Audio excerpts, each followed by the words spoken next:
Good evening there, everybody. What is happening? Hopefully, y'all are having a wonderful day today. So, when it comes down to it, I thought, of course, that I would talk about this video that I thought would be very particularly interesting. And once again, I'm going to review a video by that of DontaesBoxingNation. And Dante, of course, for those of you that have seen my channel long enough, or for those of you that have just been a part of the boxing game media for a while, you know who DontaesBoxingNation is. And of course, within this video, it's going to show once again that the man is the perfect opportunist, that not only overall is he going to use this video to talk about the Crawford versus Canelo Alvarez situation and that potentiality of a fight, but of course within that he's been trying to allege about how limited of a fighter Canelo Alvarez is. And listen, the point is this, certain people have debated for quite a while about who right now is the number one pound for pound fighter and who would win between that of the Crawford and Canelo Alvarez fight, which is fine. And if you have Terrence Bud Crawford picked over Canelo Alvarez, that's your business, that's your prerogative. But the thing that Dante's Boxing Nation does that I don't like is that Dante's Boxing Nation loves to do these games. He loves to overall say that he preaches the whole truth and all this other bullshit. And most boxing fans, most fans really in general, they're not able to do that because they're fans. And when you're a fan, of course, that means that you're always going to be looking to give extra points to your favorite fighters or your demographic, whatever it may be. And don't get it twisted. It's okay to be with your own demographic and support your own. But these guys always love to bitch, moan, and complain about double standards overall given by that of other people just to give out the same energy that they do. So once again, it's just interesting because within this video, Dante's Boxing Nation, he's not just going to use this in order to tear down Canelo Alvarez and try to boost up Terrence Bud Crawford once again, but he's also going to try to use this video to kill two birds with one stone, to allege that not only that Canelo Alvarez is an extremely limited fighter, which he's been trying to get into the heads of his fan base and many people now for years, but he's also going to use this video to state that Oleksandr Usyk also cannot be the number one pound for pound fighter because of this. Which of course Usyk right now very well could be debated as such, and that's why there's not many debates from even these channels that Usyk cannot be the number one pound for pound, because they realize what Usyk just did that not a lot of people have been able to do. Usyk was able to beat someone that not only was an A-grade level fighter in Tyson Fury, but he was able to beat someone 30 pounds heavier than him, someone who is undefeated, someone who had a multitude of A-grade wins, and someone that outreached him and outlengthened him by several inches.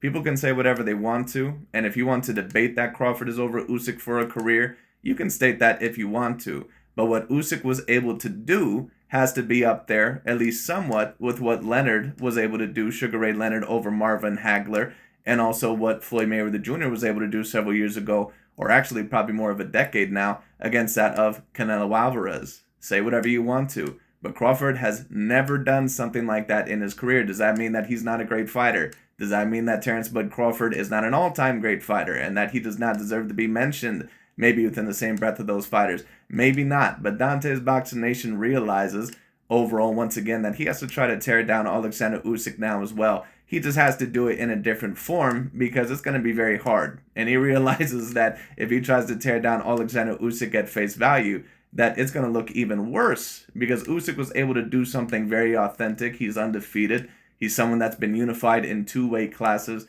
and he was able to do it against a fighter, once again, that was a decent amount bigger than him, and someone who was looked at as decently skilled for the weight class. So Dante's Boxing Nation, once again, he has to try to figure out how to tear down Usyk, and of course, like the opportunist he is, he used this video to try and do it.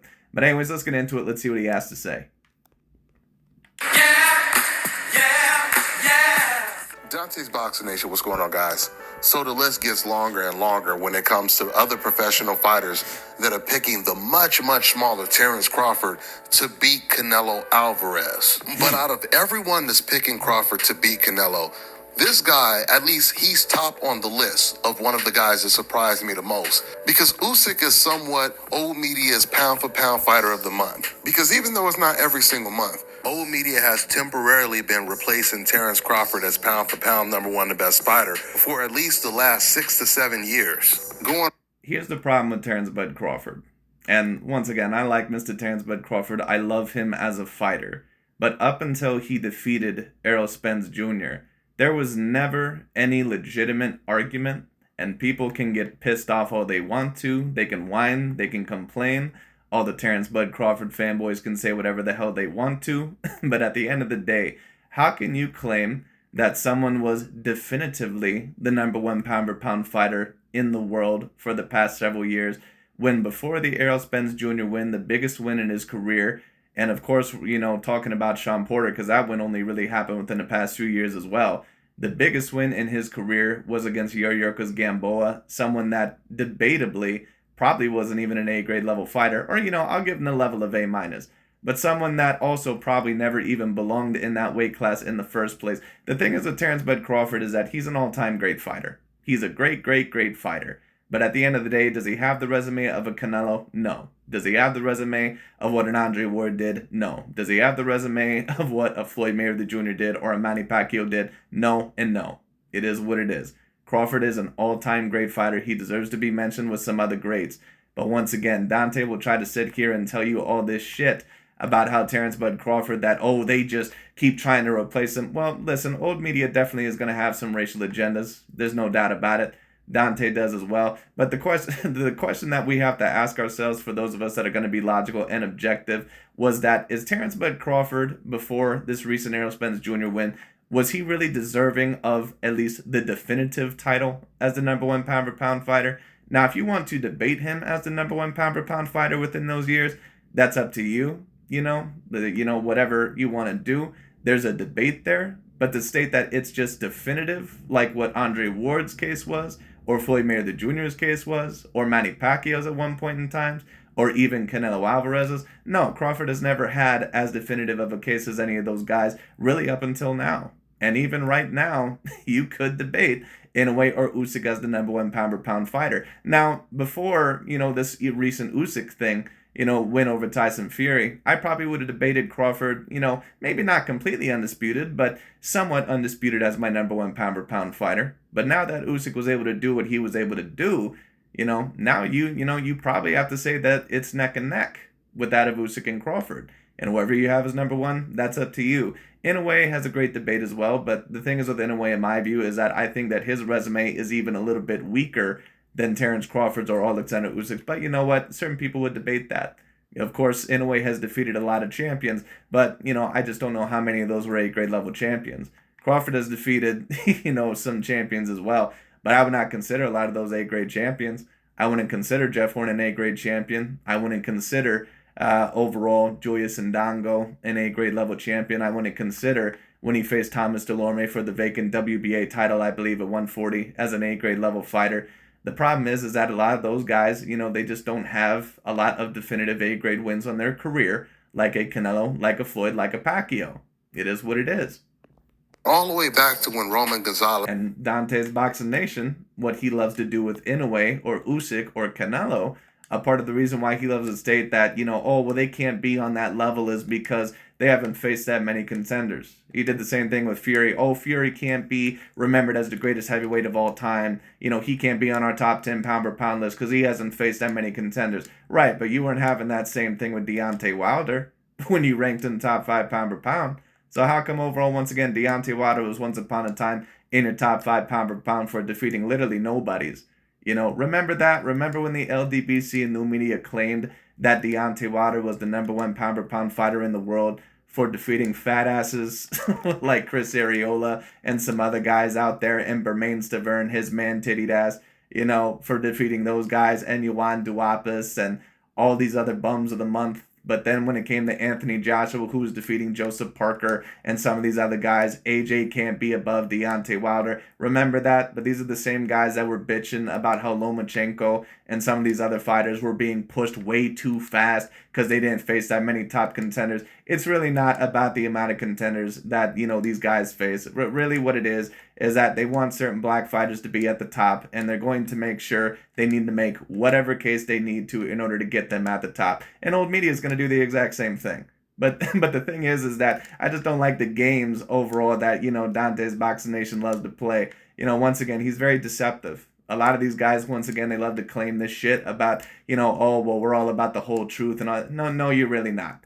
What you're about, once again, is your pro-black racial objective. It is what it is, an agenda. Now, once again, People take that as the wrong way because a lot of people come in my comment section, and they'll state that, oh, well, black men and, black fans should be able to cheer for their fighters all they want to. Of course, absolutely. No doubt about it. Just like any other demographic should be able to cheer for their fighters. There's no issue with that. But then don't sit here and tell me that if you have a pound for pound list that clearly is racially motivated off of your favorite fighters, just don't expect me to take it seriously. And then don't bitch and moan and complain when other people do the exact same thing. No problem. If you're going to be, overall stating that I'm here to support my demographic and my race, no problem. That's cool. And you can still support your own and still come out with an objective and a logical list. But that's not what these channels do. So let's let's stop, overall pulling the wool over people's eyes, and let's just be real. Was undefeated. They put him over Terrence Crawford. He loses. Then they put Crawford back at number 1. Then they give it to Lomachenko. Well, when Roman Chocolatito Gonzalez actually was looked at as the number 1 pound for pound fighter, Terrence Bud Crawford was not quite in that conversation yet. It was between Sergey the Crusher Kovalev and Andre Ward, because whoever the winner of that fight was going to be the number 1 pound for pound fighter. So actually, Crawford was not deserving of that title yet, because Andre Ward had deserved that title all the way back. I can't remember when that fight was, but maybe, I don't know, 2016, something like that, 2017, I don't know, somewhere around there. Lomachenko loses, they put Crawford back at number 1. Then they give it to... Right, but let me also state this. DontaesBoxingNation can complain all he wants to, and at the end of the day, I would put Crawford as a greater fighter than Lomachenko in my view. I find him to be a little bit more skilled than Lomachenko, and of course he's won all his fights. But people can state whatever they want to about Lomachenko. They can claim all this stuff about racial this and racial that. Listen, at the end of the day, Lomachenko is fighting champion after champion after champion after champion after champion. And he wasn't just fighting guys overall that would have been like Julius Ndongo or anything like that. The man fought Nicholas Walters, who was looked at as the most dangerous guy in his weight class at that time. He fought Guillermo Rigondeaux, who was looked at as a very dangerous fighter. All right, when it came down to it, and a top 10 pound per pound guy, he defeated Gary Russell Jr., he defeated Jorge Linares, and that's not even counting all the B-grade wins that he got, like Jose Pedraza and Jason Sosa and some of the other guys. And, that Puerto Rican fighter that he fought, Rocky Martinez. That's not even counting those fighters. So it's like, once again, people can try to sit here and state all they want to. Listen, at the end of the day, there was a reason why a lot of people were calling Lomachenko number 1 pound per pound. And it wasn't just Caucasians. It wasn't just Caucasian fans. There was plenty of black fighters overall, or certain people stating that Lomachenko had a case for it. That's why every time when a black fighter says something about Canelo or one of these fighters that they could be number 1 pound per pound, he has to always try to embarrass them and claim overall that they're doing it because they're trying to appease to the race fans or sell out their own people. Because DontaesBoxingNation wants you to stay on his pro-black agenda code. Canelo. And that's why I state, any of you black boxing fans watching this, or from you channels or anything like that, DontaesBoxingNation, if you're a black boxing fan, he doesn't really respect your intelligence. He doesn't really respect it. He doesn't really care for your opinion if you don't go along with his agenda. He doesn't respect your intelligence. He doesn't respect overall your individual opinion. Now, is that me stating overall that you have to agree with mine? No, absolutely not. But if you deviate away from his opinion, and if you deviate away overall once again from his code, he's going to go after you. Loses, and then they put Crawford back at number 1. And then without Crawford even losing, they put Inoue over Crawford. And now they put Usyk over Terrence Crawford. And Terrence Crawford, once again, has outlasted all of these fighters for years and years and years. Right, it's no offense against Terrence Bud Crawford, but let's not sit here and try to pretend like Terrence Bud Crawford was just fighting Kell Brooks and Keith Thurman's and Danny Garcia's fight after fight after fight after fight, because that's not what was happening. What Terrence Bud Crawford's career is very comparable to is that of a Naoya Inoue. Someone that, of course, has a very great career, but we don't really know exactly how great his resume actually is, because a lot of those fighters we can't really say are super duper A-grade level fighters. Are there a few A-grade level wins on both of their resumes? Yes, there are. But at the end of the day, we truly still do not know how actually great a Crawford or an Inoue are, because they haven't been through as much adversity, say, as what a Canelo Alvarez has been, or some other fighters we've seen in the past. Now, some people may disagree with me on that comment, but it is what it is. That's why I compare Inoue and Crawford. But the thing that's separating them, if we're going to be quite honest and blunt about it, the reason why Crawford is held in higher esteem, people of course talk about white privilege, they talk about other things like that. There's also black privilege or certain privilege depending on where you're at or what sport you play in. And because of course black fighters are usually the most dominant on the planet or have been pretty much for the past 70 years, when it comes down to it, of course, whenever you have an elite black fighter, even if their career is more comparable to a fighter that is a non-black fighter, they're usually going to get a little bit more credit even from that of non-black demographic fans, at least at certain times. Of course, there's also a lot of examples of even very accomplished black fighters like Floyd Mayweather Jr. being teared down by a lot of demographics, no matter what he achieved. So I'm not trying to sit here and state that, that doesn't happen, but once again, Crawford, if he were not a black fighter, would these guys really be trying to push him as hard? We all know the answer. He continues to dominate. But just keep in mind, this is just old media saying that Usyk is the best fighter in the world over Terence Crawford. The majority of the professional... Right, well, here's my question to you, Mr. DontaesBoxingNation. Does Usyk not deserve to be in that conversation? We can sit here and state all we want to that, oh, this is completely racially motivated and blah, blah, blah. We can state whatever we want to, Mr. DontaesBoxingNation. But Oleksandr Usyk ended up unifying a relatively talented cruiserweight division when a lot of those guys were undefeated, such as Michael Hunter and Glowacki and some of those other guys. He went up to the heavyweight division, defeated an Anthony Joshua that was 20 pounds heavier than him and an A-grade level fighter, someone that is an extremely dangerous level fighter. And then he defeated Tyson Fury, someone that defeated a fighter that, remember, you formerly put within your top 4 to top 5 pound per pound. So how can even you state yourself, unless you don't believe a lot of the shit that you say, or you're full of shit, that Usyk overall does not have a debate as being over Terence Bud Crawford, or at least right there with him? Once again, you can tell that DontaesBoxingNation, he really doesn't believe in a lot of the bullshit that he says. He just changes the narrative as it goes along to fit whatever he needs it to fit. Boxers, they know who the best is, including Oleksandr Usyk himself. Usyk, he came out and he said, I say Terence wins. Listen, Terence is a different man. Terence, he works in 2 stances. He is very, very, very smart man. End quote. He says Terence Crawford is a very, very smart man, as if he's saying Canelo is not that smart. I mean, while that statement says a lot about Crawford, it says a lot about Canelo Alvarez.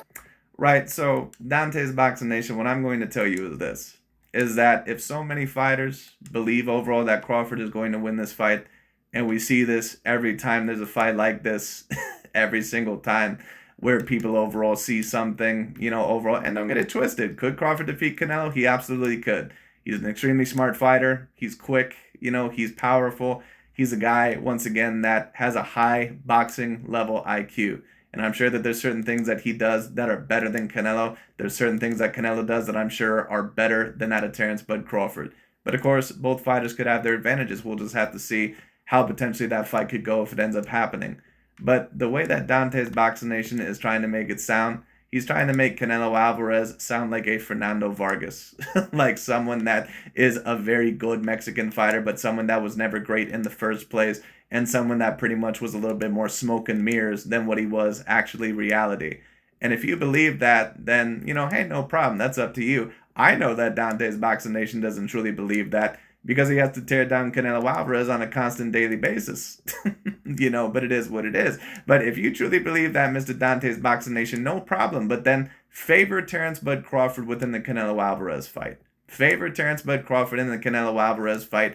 And if Canelo ends up beating up Terence Bud Crawford or winning most of the rounds, then what you'll have to acquiesce is that Canelo Alvarez was a better and a smarter fighter than what you thought. Because the way that you're talking right now is that Crawford, he is so clearly ahead of Canelo Alvarez, in terms of the skill set, he should be able to win this fight at the very least 8 rounds to 4.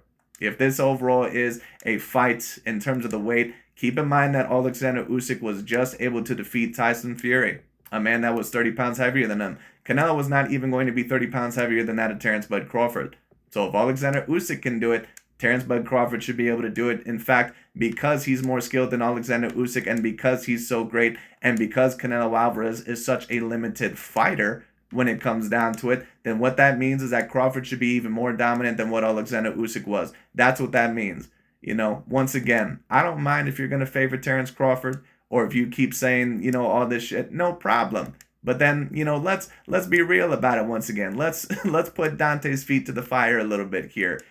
Say that Crawford is going to win this fight. Say it with your chest. Don't make these bullshit excuses about how Canelo Alvarez is way too big when it comes down to it. And that Canelo Alvarez, if he wins, it's only going to be because of the size, because Canelo apparently is this super limited Mexican fighter. And he's a complete hype job. And he's someone that is a basic Mexican fighter. These are all things that we've heard Dante's Boxing Nation say. But he doesn't truly believe that, and you're going to see that within the next couple minutes as well, because he's going to state something that's a little bit contradictory, and that makes no sense. Anyways, let's listen to hear what they have to say. I mean, we've heard very similar things from Bivol, Oscar De La Hoya, and many other fighters. This says so many things. Keep in mind that Canelo Alvarez, to this day, has still given Dimitri Bivol probably the toughest fight of his career. He's given Dimitri Bivol a tougher fight, and Canelo is 5'7" with a 71-inch arm reach, really should be fighting at the middleweight class. That fighter, Canelo Alvarez, has given Dimitri Bivol, someone who is a light heavyweight fighter, 5'11" to 6 foot, 70-something inch arm reach when it comes down to it.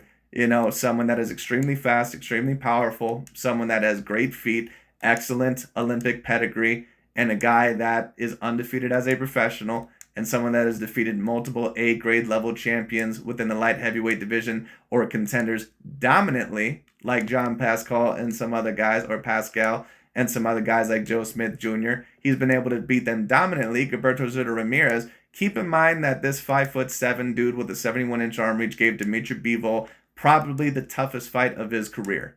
But Canelo Alvarez is someone that apparently is a super limited Mexican fighter, and he's a hype job. That's what I'm supposed to believe. For starters, it says even Usyk doesn't believe he's pound for pound the best fighter over Terrence Crawford. I mean, let's just think about this. Right, so what Dante's Boxing Nation just stated there was very contradictory. Right, so then why would Oleksandr Usyk not believe that he's the number one pound for pound fighter just because Terrence Bud Crawford, he believes that he's going to defeat Canelo Alvarez? Oleksandr Usyk just defeated a man that was out-lengthened by him by several inches, and on top of that was 30 pounds heavier. So if we're really going to debate here, if the Crawford versus Canelo Alvarez fight happens, Crawford should be able to do even better because he out-lengthens and out-heightens Canelo Alvarez. That's what overall really you should be talking about if you want to make these comparisons. Instead of just making the excuse that, Crawford is so much better than Canelo, but if he loses, it's just completely because of size. No, don't state that, because Oleksandr Usyk just defeated a fighter that was an A-grade level fighter, someone that can fight on the front foot and the back foot, someone that's a decent athlete as well and an intelligent fighter. He just defeated someone that was over 30 pounds heavier than him. So once again, let's put Dante's feet to the fire a little bit more here. You would never have. But once again, how does that make sense? Because apparently Canelo Alvarez is supposed to be this limited fighter. He's apparently supposed to be this dude, once again, that can't fight. He's a guy that apparently is about a B-grade level Mexican fighter. That's what Dante's Boxing Nation will have you believe. So then, how does Oleksandr Usyk then not believe that he's the number one pound for pound fighter if apparently this says so much about Canelo Alvarez and how limited he is? Because if that means that Oleksandr Usyk, by stating that, overall, that if that believes that he doesn't believe he's the number one pound for pound fighter, wouldn't that basically insinuate that Canelo Alvarez actually is a more dominant fighter than what you're giving him credit for? But Dante's Boxing Nation, once again, this dude is such a tool. Professional boxers picking a fighter to beat Terrence Crawford if they had to move up 3 weight classes to fight him. Oleksandr Usyk just defeated someone that basically was about 3 weight classes heavier than him. Dante's Boxing Nation is just that it can't be labeled as such because there's no weight limit for that of the heavyweight class. And Canelo Alvarez is not really a natural super middleweight. Let's knock it off. Let's say Naoya Inoue was only 3 weight classes below Terrence Crawford, and he decided to move up in weight to fight Terrence. Nobody would pick Inoue to beat Terrence Crawford. Matter of fact, nobody would pick... Right, you know why that is? Because not only is Inoue way too light in the ass for Terrence Bud Crawford, but there's no physical advantages that Inoue has over Terrence Bud Crawford. Literally none. All right, literally none. He wouldn't have the height. He wouldn't have the reach. He wouldn't have the power. There would be nothing besides probably speed. Of course, they would pick Terrence Bud Crawford, you dipshit, because Terrence Bud Crawford has a 74-inch arm reach and he's 5'8". Why Inoue has, probably about a 67 to 69-inch arm reach, and a dude that's like, what, 5'6", 5'7", something around there, started off at like the flyweight class. Like, we're going to make that comparison, Dante's Boxing Nation? In a way to move up to 135 right now and even beat Gervonta Tank Davis. And when I say nobody, I'm talking about no professional boxers. Not only are these professional boxers picking Terrence Crawford to move up 3 weight classes and beat Canelo Alvarez, they're picking him at age 37. Terrence Crawford will be 37 in September. For all we know, Madrimov might actually be a tougher fight for Terrence Crawford than Canelo Alvarez. No matter how Crawford makes the fight look on... Right, so once again, what Dante is trying to insinuate here is that Canelo Alvarez is a limited fighter. He loves to do this. He loves to always state that, oh, I think, Brian Gastano or this guy is even more talented than Canelo. Right, so then if we're if we're going to go there, about how these fighters are allegedly better than Canelo Alvarez, then put Terrence Bud Crawford as the favorite over Canelo Alvarez, and if he beats, Terrence Bud Crawford's ass and overall, once again, completely embarrasses him throughout the whole entire fight, then you should be able to acquiesce and state that you were wrong about Canelo and that he was more skilled than what you thought. That's what you should claim, because that's what we claim about Bivol when he defeated Canelo Alvarez. That's what we claimed about Usyk when he defeated Tyson Fury. So once again, don't just overall, once again, talk all this shit and then back out and make excuses, just because you need to make it, put a rose on it or put a bow on it, no matter what Terrence Crawford is able to do. August 3rd. He's definitely in there with a very tough champion, which is why I'm really looking forward. He's in there against a dude that's had 11 total fights, has a pretty good Olympic pedigree, but we don't know how he is good professionally. Give me a fucking break. Once again, don't get it twisted. Israel Madrimov seems like a very decent fighter. Does he come across to me as a guy that is potentially one of the top 10 pound-for-pound fighters in the world? No, he does not. All right? He's a very good fighter, but if we're really going to go there, would we 100% favor Israel Madrimov over a Brian Gastano? Would we 100% favor him over a Jamel Charlo? Would we 100% favor him over a Tim Tszyu? Like, let's knock it off. To watching this fight. That's Dante once again is trying to compare him to Gennady Golovkin, and his angle of doing that is not only once again to really glaze this win that Crawford is about to get, because I'm sorry, when I take a look at Madrimov, I'm not saying that Crawford does not have the potentiality to lose, but there's almost no physical attributes that he has over Crawford. I mean, maybe power, maybe, but he doesn't have the reach. He's very short for the weight class. Like, he's about 5'7" to 5'8", with about a 67 to 69-inch arm reach, from what I know. Or maybe it's a little bit longer. I can't remember, but I definitely know Crawford outmeasures him. And then on top of that, he doesn't come across to me as a superb defensive fighter. So it's like, come on. But I'll tell you, if Terrence Crawford just goes in there and blows him out of the water or makes it look easy. And let me actually state this. And Dante, once again, as you can hear already, he's trying to really boost up this, potential win. Because people are going to talk about, the comparisons between Gennady Golovkin and Israel Madrimov, possibly. And they're going to state, well, Gennady Golovkin at times didn't always appear to be the most defensive either. At times he would get a little bit hit. And on top of that, there would be certain things. Right, but Gennady Golovkin, the thing is with him is that when you talk about him as a level of a fighter, he's completely different than that of an Israel Madrimov. Because Gennady Golovkin not only proved it within the middleweight class and actually was able to defeat some guys like Danny Jacobs and, possibly some other names like David Lemieux when he was a champion. But Gennady Golovkin was always in there as a threat because of his level of power. Not just because of his level of technique, of course, which was truly superb. But on top of that, his level of power, once again, was known to basically knock anybody out with one good shot. Does Madrimov have that level of power? Probably not. Then it'll probably be even harder for him to get that Canelo Alvarez fight. Because if Canelo is reluctant to take that fight now, he'll really be reluctant then. That's all I got for now, guys. I'm on to the next one. All right, now check this out, guys. And once again, that's pretty much about it. But Dante's Boxing Nation, once again, the opportunist slime ball. He strikes again, trying to, once again, to kill two birds with one stone. This was basically his way of trying to tear down Canelo Alvarez while also, once again, stating that Usyk really should not be in the same conversation as a Terrence Bud Crawford. Listen, when you talk about Usyk, Canelo, and Crawford, in a way, all those guys, in my view, are all-time great fighters.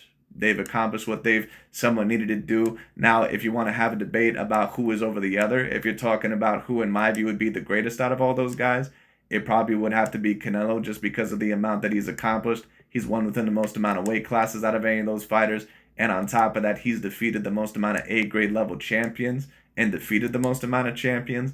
And on top of that, I mean, there's certain things that you could debate that any of those fighters may do a little bit better than Canelo. It's up to you. But at the end of the day, Canelo Alvarez, he's still a superbly gifted fighter, athletically and skill-wise. And Canelo Alvarez, I mean, people can mention that Crawford is 37 years old.